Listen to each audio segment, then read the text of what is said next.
Өнгөрсөн програмт Малайз албаны шүүхээс хар тамхи хадгалсан хэрэг толбогдож 2013 оны 1-р сараас хойш 2 жил гаруй хугацаанд саатуулгадсан шалгагдсан Монгол Улсын эрхэм зал зоогийн мөрөөг хэмээн үзэж хэргийг нь хэрэгсэхгүй болохоор шийдвэрлсэн байна. Анхан шатны шүүхээс зал зоогийн мөрөөг хэмээн үзсэн боловч давзаалтах шатны шүүх түүнийг буруутай гэж үзэн ялын дэд хэмжээ буюу цаазар авах оногдуулаад байсан юм а.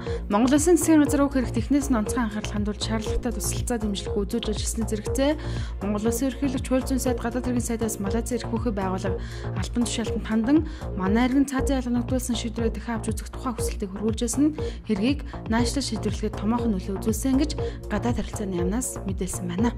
Эрүүг хамгаалах сан төрийн өмс байгууллагын биологч амтын судлаач төвтөн байгаль хамгаалагч 27 настай лав сүмбрэл гэх залуу учир битрүүлгээр таалт өгсөн хэрэг энэ сарын 11-ний өдөр гарсан билээ. Талигаж энэ сарын 5-ны өдөр автомашинаа тавихаар гэрээсээ гараад сургаггүй болсон ч зогтсон 6 хоногийн дараа хөвсгөл нураас олдсон тухай цагдаагийн ерхий газраас албан ёсоор мэдэгдэж мөрдөн байцаалтын үед хэргийн талаар дэлгэрэнгүй мэдээлэл өгөхгүй гэсэн тайлбар хийсэн юм. Харин өнгөрсөн баасан гарагт эрүүс хамгаалах сан болон Монголын байгаль орчны зөвлөлөөс талигаж залууд өмнө нь 3 удаагийн дарамт шахалт ирж бусдад барьцаалагдаж амиа алдах шахсан байсан. Тухайн үед Сүхбаатар дүргийн цагдаагийн хэлтээс хандсан ч гэмтэргийн бүрэлдэхүүн өгсөн шалтгаанаар хэргийг шалгаагүй. Одоо харин хуулийн байгууллагын дээр хэрэгт нухацтай хандаж хэргийг үнэн зөвөр шийдвэрлэхийг хүсэж байна гэдгээ мэдэгдлээ. Мөн Монгол Улсын ерөнхийлөгч Илбэгдорч улсын хурлын даргын хөлд хууль зүйн сайд орилгож ав. Ерөнхий прокурор Инх Амгаланарт дээр хэрэгт анхаарлаа хандуулж хэргийг үнэн зөв илрүүлэхэд туслахыг хүссэн үр хөвчгийг илгээжээ. Хүдээ аж ахуйн халах гол чөлөөс нээлттэй хэлэлцүүлэг төрийн ордонд өнгөрсөн баасан гарагт зохион байгуулагдсан байна. Энэ хэлэлцүүлгийг Монгол Улсын засгийн газар, Хүдээ аж ахуйн их сургууль, Нэгдсэн үндэсний байгууллагын хүн сэдвийн аж ахуйн байгууллага хамтран явуулжээ. Халах гол чөлөө төс байгууллагт 75 дугаар тогтоол энэ сарын 7 дугаар сард батлагдсан.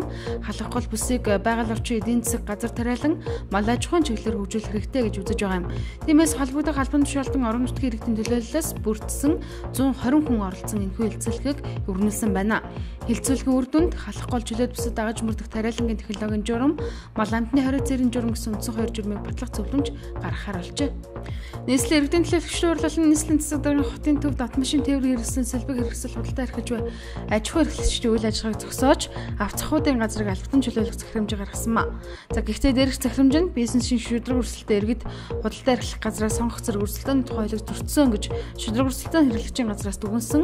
Мөн автодалдаачд буюу дагаа хүрээ өгөөмөр мянган машины зогсоол зэрэг захуудад дэлгүүртээ иргэд нийслэлийн иргэдийн төлөөлөгчдийн хурлын тэргүүлэгчдийн 20 дугаар тогтоол хотын дарга Батүүлын А980 тоод захирамжийг эсэргүүцсэн жагсаар байгаа юм. Энэ сарын 27-ны өдөрч тэд нийслэлийн захиргааны нэргийн шүүхийн гадна жагссан байна. Учир нь тэд нийслэлийн засаг даргын дээрх гаргасан авцахуудыг албан нүлгэн шилжүүлэх шийдвэрийг хүчингүй болохоор нийслэлийн захиргааны нэргийн шүүхэд нэхэмжлэл гаргажээ. Гэхдээ шүүх өнгөрсөн баасан гарагт дээрх хэргийг хэлцээд тодорхой шийдвэрийг гаргаагүй байна. Нийгмийн сүлжээн центраар нэгдсэн залуус уржигдраас амьсны челленжийг эхлүүлжээ. Facebook утасны баярлалаа группт одоогийн байдлаар 1000 гаруй хүн нэгдсэн. За тэд нийслэлийн өнгө төрхийг цэмцгэр байлгахын төлөө өөрийн гэгээнээс үдшийн бүрэг хүртэл барив бүхсэлгүй ажилдаг түүхэн ажилтнуудаас амьс бэлэглэх юм байна. Челленж дуудагдсан хүн аль нэг түүхэн ажилтнанд урамхайрлан баярлаа гэж хэлээд улаан амьс бэлэглэж 6 татуулах үүрэгтэй. Ингээд зураг Facebook дээр байршуулахдаа дараагийн үний челленж дуудана. Баярлалаа бүлгийн сайн үлсэх айныг илүү бодиттой байлгах үүднээс өвлийн хүүтэнд даарч хүрэн гадаа зогсож ажилладаг худалдаачдаас амьс авах уриалгыг гаргасан байна. Монгол Улсын их хурлын дарга Зандаа үгийн холд уржигдэр буян тухай орон сууцны хорооллын 20,000 м3 бохир ус цэвэрлэх байгууламж болон шинээр баригдаж буй 20,000 м3 бохир ус цэвэрлэх байгууламжийн барилга хүсэлтийн ажлын явцтай танилцжээ.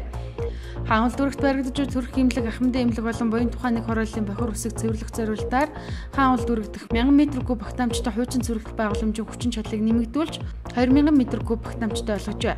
Ус угын удирдах газрын дарга үнэн тус газрын харьяа төв цэвэрлэх байгууламжийн дарга Отхоноор улсын хурлын дарга төв цэвэрлэх байгууламж технологиг танилцууллаа.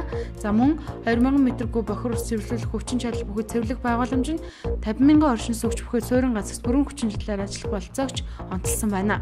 Монгол Улсын их хурлын дарга Зандаа үгийн их болдод хувь хүний орлогын албан татврын тухай хуульд өөрчлөлт оруулах тухай хуулийн төслийг өнгөрсөн баасан гарагт засгийн газрын гишүүн хууль зүйн сайд орилгож өргөн барьжээ. Монгол Улсад урт хугацааны тогтвортой санхүүгийн их усүрийг бүрдүүлэх замаар банкны салбарыг үйлчлэгийг хөрөнгөжүүлэх, улмаар эдийн засгийн санхүүжилтийн орчин бүрдүүлэх нь банкны салбарын өмнө тулгамдж байгаа гол сорилтууд болоод байгаа.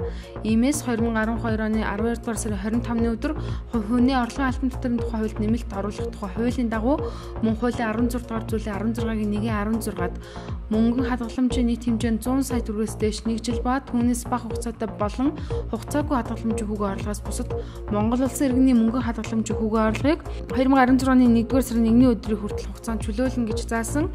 Энэ хуулийн хэрэгжилттэй холбогдуулан төсвөлийн 13 дугаар зүйлийн 13-1-ийн 4-т заасан хүүгээ орлогод 2016 оны 1-р сарын 1-ний өдрөөс албан татвар ногдуулж эхлэх юм а.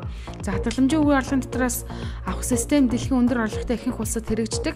Харин манай улсын хувьд эдийн засгийн өсөлт саарсан, хадгаламжийн хэмжээ бага байгаа иргэдийн орлого зарлахын харьцаа сайнгүй энэ цаг үед хэрэгжүүлж эхлэх нь иргэд харилцагчид санхүүгийн өндөрлөл бий болгох, банкнд их усүрээ буцаан татах гэх мэт сөрөг үр дагаврыг үүсгэж болзошгүй байх тул хадгаламжийн хүүгээ орлого татвар догдуулах хугацааг дахин сонгох саналыг Монгол банкны албанаас гаргасан юм а. За саналын дагуу хувь хүний орлогын албан татварын тухай өөрчлөлт оруулах тухай хуулийн төслийг боловсруулсан болохоо улсын хурлын дараад зорилгожив сайд танилцуулсан байна.